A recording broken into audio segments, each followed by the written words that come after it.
오늘 말씀은 성령이 충만한 자들의 모습이라는 주제로 A man full of the Holy Spirit, 한 사람, 여기 사람들의 그 충만한, 어떤 걸로요? 성령으로 충만한 자들의 모습. 우리가 이 성령의 충만한 자들의 모습이 어떠한 모습인가? 우리가 사도행전을 통해서 1장과 2장, 3장, 4장을 통해서 계속 보고 있습니다. 성령의 충만한 자들의 모습은 어떠한 모습인가? 그들 안에 어떠한 모습 때문에 수많은 사람들이 예수님을 믿고 회개하며 돌이키는 역사가 있었는가?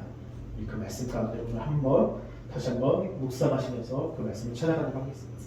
성령이 충만한 사람들의 모습, 첫 번째 키워드는 뭐냐면요, 다 함께 읽겠습니다. 시작! 지혜가 충만한 자가 됩니다. 지혜가 충만한 자가 됩니다. 성령이 충만한 사람들의 모습 중에 그 첫 번째는 뭡니까? 지혜가 충만한 자가 됩니다. 여러분, 오늘 13절에 한번 보시면 이 나면서부터 안진뱅이 된 자를 이렇게 세웁니다. 베드로와 요한이 나면서부터 안진뱅이 된 자를 세우는데 그 나이가 한 40여 세나 돼요. 40살이 넘는 사람을 이렇게 세웁니다. 그러니까 40년 동안 뭘로 살았던 거예요? 안진뱅이로 살았던 사람인데 그 안진뱅이를 이렇게 세우고 솔로몬 행각에 모였고 수많은 사람들 베드로와 요한을 주목하였지만, 그리고 이제 어떻게 됩니까? 잡혀가고 투옥하고 매를 받고 또 미움을 받지만 그들은 오히려 어떤 일이 일어납니까? 오히려 담대하게 하나님의 말씀을 선포해요. 예수 그리스도를 선포합니다. 오늘 13절을 보면 함께 읽겠습니다. 시작! 그들이 베드로와 요한이 담대하게 뭐함을 듣고요? 말함을 보고 그들은 본래 어떤 사람이요? 본래 학문이 없는 범인이래요. 이 범인이란 말이 뭐냐면 보잘것없는 사람. 보잘것없는 사람. 어떻게 보면 대사장님과 사두개인과 서기관들은 성경에 능통한 사람입니다. 율법에 완벽한 사람이라고 할 수 있을 정도로 자신들을 이런 사람이라고, 또 권력도 가지고 있는 사람들이에요. 너무 잘 알고 있었어요. 성경에 대해서, 모세 율법에 대해서 아주 꿰뚫어 보고 있는 사람들이었어요. 그런데 베드로와 요한이 성령이 임하고 나서 그들의 말함을 보고 놀랬던 거예요. 아니, 저들은 갈릴리 출신이 아니냐, 어부 출신이 아니냐. 근데 성령이 임하고 나서 그들에게 놀라운 하나님의 지혜가 부어지기 시작합니다. 할렐루야. 그게 뭐예요? 본래 학문 없는 범인이었는데 보잘것없는 사람이 알았다가 이상히 여기며 또 전에 누구와 함께 있었다? 예수와 함께 있었다. 여러분, 예수와 함께 있으면, 성령이 임하면 여러분, 하나님의 지혜가 우리 안에 부어집니다. 부어집니다. 그 지혜가 부어집니다. 세상이 알 수 없는 지혜, 세상이 도무지 이해할 수 없는 지혜. 세상에 많은 학자들이 있습니다.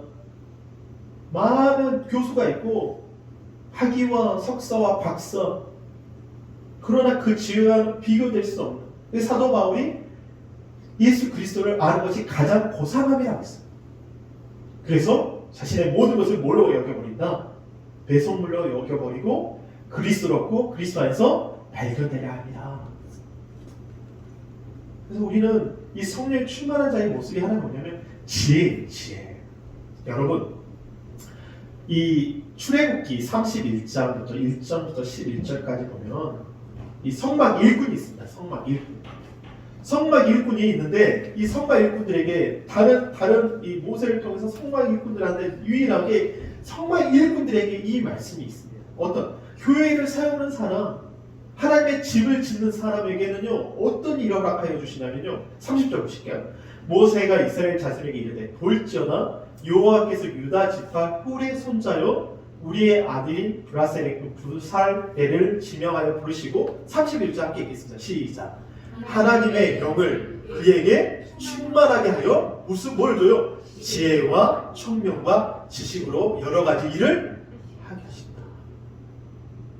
하나님의 집을 짓는 사람, 교회를 세우는 함께하는 사람, 그래서 금과 우가 노수로 제작하는 기술을 고안하게 하시며 보석을 깎아 물리며 나무를 새기는 여러 가지 종교한 일을 하게 하셨다고 말씀하십니다. 교회 안에 얼마나 많은 일들이 있는지 아십니까?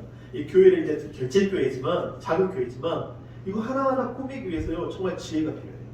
어제 이제 저녁에 와서 이제 청소도 하고 정리도 하면서 주님이 오니까 자주 오라고 하신 것 같아요. 임무야, 내 집이다. 만민이 기도하는 집이다. 하나하나 앰플을 만져갑니다. 뭔가 음향을 만들어갑니다. 뭔가 하나씩 하는데요. 정교하잖아요. 근데요, 이 정교하며 성경에 하나님의 영을 그에게 충만하게 하여서 지혜와 총명과 지식으로 여러 가지 일을 하게 하신다.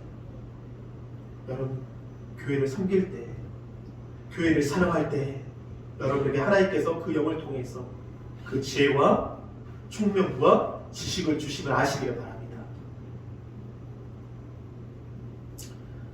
여러분, 골로새서 1장 지혜라는 말씀 정말 많이 나옵니다. 골로새서 1장 28절 함께 읽겠습니다. 시작. 우리가 그를 전파하여 각 사람을 권하고 모든 지혜로 각 사람을 가르침은 각 사람을 그리스도 안에서 완전한 자로 세우라십니다. 그 지혜. 골로새서 2장 3절 시작. 그 안에는 지혜와 지식의 모든 부하가 감춰져 있느니라. 자신을 머리로 한 교회, 우리는 그의 몸이지 않습니까? 그러니까 교회에 섬기는 사람, 교회를 사랑하는 사람, 예배하는 사람, 찬양하는 사람, 기도하는 사람, 그 사람이 허락하여 주시는 게 뭐냐면 세상에 없는 지혜를 허락해 주세요. 지식을 허락해 주세요. 세상에서 바둥바둥합니다. 살아보려고 바둥바둥합니다. 쉽지 않아요. 여러분, 그 가서 인도의 인구 중에 1%가 부유한 1%가 99%를 먹여 살린답니다. 인구가 13억이에요. 이제 중국을 뛰어넘습니다. 근데 그 1%가 그 수많은 사람들을 살려요. 먹입니다. 우리에게 하나님의 지혜가 필요합니다. 2023년 정말 하나님의 지혜가 필요합니다. 하나님의 지혜가 필요합니다. 그 자는 예배자입니다. 교회를 사랑하는 사람입니다. 주님을 사랑하는 사람입니다. 여러분, 솔로몬 보십시오. 솔로몬이 이 역대하 1장 1절부터 13절까지 이 솔로몬이 1000번째 예배를 드려요. 제사를 드리는데 주님께서 그에게 물어보십니다. 너희가 뭐가 필요하냐? 근데 12절에 뭐라고 하냐면 주님이 내가 내 말대로 하여 내게 뭐를 주신다? 지혜롭고 총명한 마음을 주노니. 우리가 무엇을 구하겠습니까? 이 세상을 살아가면서 무엇을 구하겠습니까? 재물이요? 여러분, 재물을 구하면요, 재물을 구한 만큼 주님을 더 멀리 떠나게 돼요. 복권에 당첨된 사람들이 행복할 것 같습니까? 근데요, 처와 자식을 버리고 부모를 버리고. 어떤 할머니 기사를 봤어요. 할머니가 법원에 서서 우리 아들이 복권에 당첨됐는데 나를 버리고 도망갔습니다. 우리 아들 좀 제발 잡아주십시오. 아니, 복권에 당첨됐으면 더 부양을 하고 자기 어머니를 더 사랑해야 될 건데, 아니, 남편이 복권에 당첨됐는데 자신의 처를 버리고 도망갔대요. 잘 쓰는 사람도 있겠죠. 근데 극히 드물어. 쉽게 번 돈이기 때문에 쉽게 씁니다. 미국 사회도 마찬가지잖아요. 근데 솔로몬은 부와 명예를 구하지 않았어요. 재물을 구하지 않았습니다. 지혜를 구했어요. 그래서 여러분, 너의 전에도 너와 같은 자가 없다. 너의 후에도 너와 같은 자가 일어남이 없으리라. 여러분, 2000년, 3000년이 넘었는데 지혜하면 누굽니까? 솔로몬이에요. 근데 솔로몬이 잠언 4장 7절에 이렇게 말씀하십니다. 다 함께 읽겠습니다. 시작. 지혜가 제일이니 지혜를 얻으리라. 내가 얻은 모든 것을 가지고 명철을 얻을지니라. 여러분, 지혜를 구하시기를 바랍니다. 성령이 충만한 사람, 예수의 영이 충만한 사람, 예배자, 그들 초대교회에 예배했습니다. 하나님께 찬양했습니다. 기도했습니다. 처전에 날마다 모여서 하나님께 예배했습니다. 그 예배자, 그에게 뭐가 허락해요? 성령의 충만한 모습이 있는 자들에게는 지혜가. 그 지혜로 여러분 충만하시기를 바랍니다. 성령이 충만한 사람들의 모습 두 번째, 다 읽겠습니다. 시작. 기도로 충만한 자가 되리라. 기도. 성령이 충만한 사람들의 모습은요, 어디 있든지 무시로 기도했던 사람이에요. 어느 현장에 있든지 어느 곳에 있든지 기도로 시작했던 사람들입니다. 31절 보면 빌기를 다음에 모인 곳이 진동하더니 우리가 다 성령이 충만하여 담대히 하나님 말씀을 전하랴. 아멘.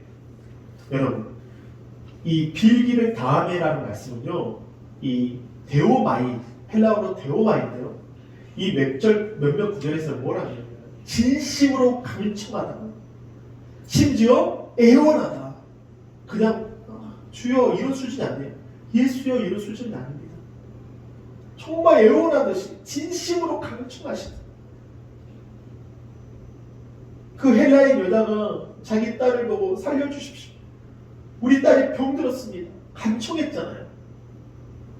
개가 떨어진 부스러기도 먹습니다.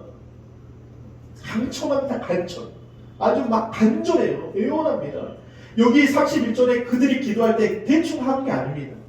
우리가 예배 중에 찬양하고 기도할 때 얼마나 간절해집니까? 간절해질수록 간절해질수록 우리 안에 새 힘이 솟아나고 믿음이 솟아나고 기쁨이 솟아나고, 그래서 빌기를 다음에, 여기서 빌기를 다음에 진심으로 간청하다, 애원하다, 간절한 거예요. 간절한 마음에 갈망하는 겁니다. 근데 이 자들에게 놀라운 것이 뭐가요? 땅이 진동되었죠. 땅이, 어둠의 영들이, 세상 것들이 흔들리기 시작합니다. 견고했던 것들이 무너지기 시작해요. 우리 안에 있는 사망들이 깨지기 시작합니다. 이 베드로가 이제 감옥에 갇혔을 때, 이제 5장 보면, 가면 이제 사도행전 보면 야고보가 순교를 당하고 베드로가 감옥에 갇혔는데 베드로를 위해서 전심으로 기도합니다. 이 마가 다락방에서 전심으로 기도할 때 이 옥문이 터지고 이 베드로가 다시 살아나는 역사가 나타납니다. 돌아오는 역사가 나타난다. 간절할 때, 여러분 이 시간 우리의 기도가 간절할 때 나의 자녀가 살아나고, 아멘, 나의 사업장에 하나님께서 보증해 주시고 내 영혼을 소생시키시고 기쁨이 터지고. 사도행전 12장 5절 함께 읽겠습니다. 시작. 이에 베드로는 옥에 갇혔고 교회는 그를 위하여 간절히 하나님께 기도합니다. 교회 마가다락방의 교회, 초대교회 기도했더니, 간절히 하나님께 기도했더니 그 베드로가 갇혔던 옥문이 터지고 야고보는 순교당했습니다. 헤롯을 통해서. 아픔이 있어요. 감옥에 갇혔습니다. 자기가 어떻게 죽을지 몰라요. 근데 간절히 기도했더니 옥문이 터지고 베드로가 살아 돌아옵니다. 야고보서 5장 17절 시작. 엘리야는 우리와 성정이 같은 사람이라네. 그가 비가 오지 않기를 무한즉 간절히 기도하였지. 간절히 기도하였지. 3년 6개월 동안 땅에 비가 오지 않고 또 간절히 기도하는데 어떻게 돼요? 비가 왔다. 여러분의 기도가 간절하시기를 바랍니다. 간절한 만큼 하나님께서 응답하시고 들어주신다. 여러분 기도가 전부 응답된 사람, 여러분 조지 물러의 기도는요, 몇만 번의 기도요? 응답을 받았다고요? 5만 번이요. 5만 번. 여러분 기도 노트를 우리 교회에서 적도록 할게요. 여러분 적을 수 있습니다. 응답 노트. 여러분 그래 기도했던 것을, 응답됐던 것을 어디 교회는 그냥 감사 기도도 이렇게 감사하는 것을 적기도 하더라고요. 여러분 조지 물러는요 고아의 아버지입니다. 무려 15만 명의 고아를 양육했어요. 15만 명. 또 5만 번의 기도를 응답받았어요. 고아를 사랑하는 마음으로 기도를 드렸습니다. 그는 자신이 먹고 살 것을 위해서 기도하지 않고 고아들을 먹이고 살리는 일을 위해서 기도했습니다. 하나님의 뜻을 이루기 위해서 기도했습니다. 그는 병상에서 죽어가면서도 하나님의 뜻을 구했습니다. 정직한 마음으로 기도했습니다. 정직한 자의 기도는 그가 기뻐하시느니라. 잠언서 15장 8절 말씀을 묵상하며 기도했습니다. 내 입을 넓게 열라 내가 채우리라. 시편 81편 10절, 시편 68장 5절 그의 기도 동기가 되었습니다. 하나님의 살아계심을 증거하기 위해서 기도했습니다. 그는 자신의 능력을 입증하려고 고아를 경험하거나 그것을 위해서 기도하지 않고 하나님의 살아계심을 증명하기 위한 목적으로 기도하였습니다. 여러분에게 기도 응답이 있습니까? 그들은 기도했습니다. 예수님께서 땀방울 위해 핏방울 되기까지 위해서 기도했던 거죠. 그가 육체에 계실 때 심한 통고와 눈물과 간구와 손을 올리며 우리 인생을 위해서 마지막까지 십자가의 죽기까지 간구하셨던 거죠. 그 간절함, 여러분 그 간절한 기도가 회복되시기를 바랍니다. 할렐루야. 충만하시기를 바랍니다. 성령이 충만한 자의 모습. 세 번째, 다 함께 읽겠습니다. 시작. 믿음으로 충만한 자. 믿음으로 충만한 자. 오늘 이 32절에 4장 32절에 이 말씀이 나와요. 시작. 믿는 무리가. 어떤 무리요? 그냥 무리가 아닙니다. 믿는 무리가 한 마음과 한 뜻이 되어 모든 물건을 서로 통용하고 자기 재물을 조금이라도 자기 것이라고 하는 이가 하나도 없더라. 근데 이 믿는 무리는 어떤 무리죠? 33절 함께 읽겠습니다. 시작. 사도들이 큰 권능으로 주 예수의 뭐를요? 부활을. 무엇을요? 부활을. 증언하는. 우리가 큰 은혜를 받아. 무리가 큰 은혜를. 이 믿음은요, 어떤 믿음이냐면요, 예수님 그리스도의 부활하심을 믿는 믿음입니다. 주 예수의 부활을 말하는 거예요. 여러분, 우리가 믿는 거 뭘 믿는 겁니까? 예수가 죽은 자 가운데서 살아나셨다. 예수가 죽음을 깨뜨리시고 살아나셨다. 그 믿음을 믿는 거예요.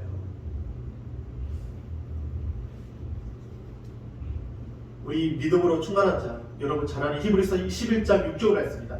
여러분 이 말씀을 하실 때 입으로 고백하시고 그 말씀을 믿으시기를 바랍니다. 읽겠습니다. 시작. 믿음이 없이는 하나님을 기쁘시게 하지 못하나니 하나님께 나아가는 자는 반드시 그가 계신 것과 또한 그가 자기를 찾는 자들에게 상 주신 이심을 믿어야 할지니라. 요한일서 5장 4절 말씀 다 읽겠습니다. 시작. 무릇 하나님께로부터 난 자마다 세상을 이기느니라. 세상을 이기는 승리는 이것이니 우리의 믿음입니다. 믿음. 창세기부터 요한계시록까지 우리에게 말씀하시고자 하는 게 뭐예요? 믿음이에요. 믿음. 성령을 통하여서 우리에게 뭘 주시고자 하는 거예요? 성령이 충만한 자에게 뭘 주시는 거죠? 믿음을 주시는 거예요. 그 믿음은 어떤 믿음이요? 세상을 이기는 믿음이고 그 믿음은 하나님을 기쁘시게 하는 믿음입니다. 근데 그 믿음은 예수님께서 죽은 자 가운데 부활하심으로 할렐루야. 그 믿음을 믿을 때 우리 안에 서로 나눔이 있는 거예요. 섬김이 있는 거예요. 섬김의 바람이 불고 기도의 바람이 불고 전도의 바람이 붑니다. 성령의 충만한 자의 모습은 믿음 있는 자예요. 여러분, 예수님께서 이렇게 말씀하세요. 마가복음 9장 23절 다 읽겠습니다. 시작. 예수께서 이르시되 할 수 있거든이 무슨 말이냐? 믿는 자에게 능히 하지 못할 일이 없느냐. 여기서요, 동사 이 피스투어, 믿는다라는 이 피스투어는요, 피스토스라는 헬라에서 나오는데요. 뭐 이 안에는 정말 놀라. 믿는 자 안에는 신뢰하다, 의지하다, 순종하다, 믿다, 유탁하다, 신임하다. 우리나라는 그냥 믿는 자에게 그냥 간단하게 표현됐지만 성경에요, 영문에서요, 또 헬라에서는요, 이 말에 대해서 정말 귀중하게 신뢰하다, 의지하다, 순종하다, 믿다, 유탁하다, 신임하다. 그 자에게 능치 못할 일이 없느냐. 아멘. 능치 못한 게 없어. 믿는 자에게 능치 못함이 없으심을 여러분 고백하시기를 바랍니다. 왜 이게 중요하냐면요, 여러분 오늘 이 사도행전 4장에 가장 예수님의 제자들을 핍박하고 미워했던 사람들 중에 두 사람이 나옵니다. 또 세 사람이 나오지만 여기서 두 명의 사람이 나옵니다. 사도들이 백성에게 말할 때 누구요? 첫 번째 제사장, 그 다음에 성경 맡은 자와 누구요? 사두개인. 예수 안에 죽은 자의 부활이 있다고 백성을 가르치고 전하고 뭐 했어요? 싫어했다는 거예요. 싫어했대요. 이게 무슨 말일까요? 사두개인과 바리새인은 어떤 사람입니까? 어떻게 보면 성경에 능통한 사람이고 하나님을 섬긴다고 하는 사람인데요. 이 두 사람의 차이점이 있어요. 바리새인들은 엄격한 율법주의자입니다. 회당 중심이에요. 율법적 권위를 가지고 있고 존경이 있고, 그러나 이 사람들이 중요하게 부활과 내세와 천사가 있다고 믿어요. 그런데 사두개인들은요, 제사장 가문이에요. 제사장과 그 가문들이고 성전 중심의 사람들이고 정치적 기득권을 가지고 있습니다. 부와 권력이 있어요. 근데요, 사두개인들은요, 부활과 내세와 천사를 믿지 않아요. 미워했다는 거예요. 여러분, 바리새인은 예수님께 돌아온 사람들이 그래도 있습니다. 사두개인은요, 성경에 어떤 사람들요, 사두개인 중에 예수님께 이렇게 개종했다고 예수님을 믿는 사람이 나오지 않아요. 대표적인 사람이 누구예요? 사도 바울이잖아요. 바리새인이었단 말이에요. 예수님의 부활을 알았단 말이에요. 부활과 내세 천사를 믿었단 말이에요. 부활을 알았기 때문에 예수님을 만나 바뀌었지만, 사두개인 중에 어떤 이도 이 부활과 내세 천사를 믿지 않는 사람들에게는요, 기회가 없었어요. 이게 무슨 말이냐면요, 2022년 종교 인구 비율을 봤어요. 우리나라 심각합니다. 여러분, 개신교가 20%라고 100% 따져서 개신교가 20%라고 천주교가 11%고 불교가 17%인데요. 여러분, 종교가 없고 무신론자 한마디로 이 사람들이 벌써 51%가 넘어갑니다. 이게 무슨 말이냐면, 신은 없다, 믿지 않는 거예요. 그냥 자신이 신이 돼버리고 부활도 믿지 않고 내세도 믿지 않고 천사도 믿지 않는다는 거예요. 어떻게 보면 사두개인과 같은, 여러분, 개신교가 있는데 천주교와 불교가 개신교 사람들 그렇게 욕하지 않습니다. 우리가 개 SS 녹이라고 이렇게 말하잖아요. 댓글에 수많은 그 악성 댓글을 받는 사람들은 불교와 천주교 이런 사람이 아니에요. 어떤 사람이요? 무신론자, 종교가 없는 사람들이 기독교인들 가장 용합니다. 우리가 말하는 게 뭐예요? 예수가 죽은 자 가운데 살아나셨다, 부활하셨다, 우리가 이 일의 증인이다. 생명의 주를 죽였도다. 그러나 하나님이 죽은 자 가운데서 그를 살리셨으니 우리가 이 일의 증인이다. 아멘. 근데 사람들이 믿지 않는 거예요. 여러분, 그러나 우리 마지막까지 이 부활을 전하시기를 바랍니다. 예수님을 땅끝까지 전하시기를 바랍니다. 이게 우리 사명이에요. 믿지 않는 사람 너무 많은 거예요, 대한민국에. 우리 성령이 충만한 자들의 모습, 우리 함께 읽을 때 정말 한번 큰 목소리로 우리 한번 고백하도록 하겠습니다. 성령이 충만한 자들의 모습. 첫 번째, 시작! 지혜가 충만한 자가 됨이라. 두 번째, 시작! 기도가 충만한 자가 됨이라. 세 번째, 믿음으로 충만한 자가 됨이라. 여러분, 이 세상 어떻게 우리가 이길 수 있을까요? 많은 무신론자, 이제는 종교를 갖지 않고 하나님이 없다는 사람들, 자신이 우상이 되고 자신이 신이 되어 사는 세상 가운데 덕후, 매니아, 어떤 거 하나에 꽂히면 그것을 전부란 포스트 모더니즘, 모든 것을 깨버리는, 신본주의를 깨버리고 인본주의, 자신이 왕이고 자신이 주인이라고 생각하는 이 시대 가운데 우리는 어떻게 살아야 될까요? 여러분, 성령이 충만한 자의 삶을 살아갈 때 우리에게는 지혜가 생기고 기도가 생기고 믿음이 생길 때 세상을 이기고 또 우리에게 맡겨진 영혼들, 수많은 영혼들을 살려낼 수 있는 정말 그 능력 있는 자들 되시기를 바랍니다. 할렐루야. 성령의 바람이 불어왔습니다. 여러분, 하나님의 감동된 사람으로, 오히려 성령이 충만한 사람으로 여러분 살아가실 때 우리 하나님께 모든 영광을 돌려드리고 이번 한 주간에도 여러분 승리하는 여러분 한 사람 한 사람 되시기를 바랍니다. 우리 이 시간 주여 오늘 말씀을 기억하시면서 우리 주여 하고 한번 기도하도록 하겠습니다.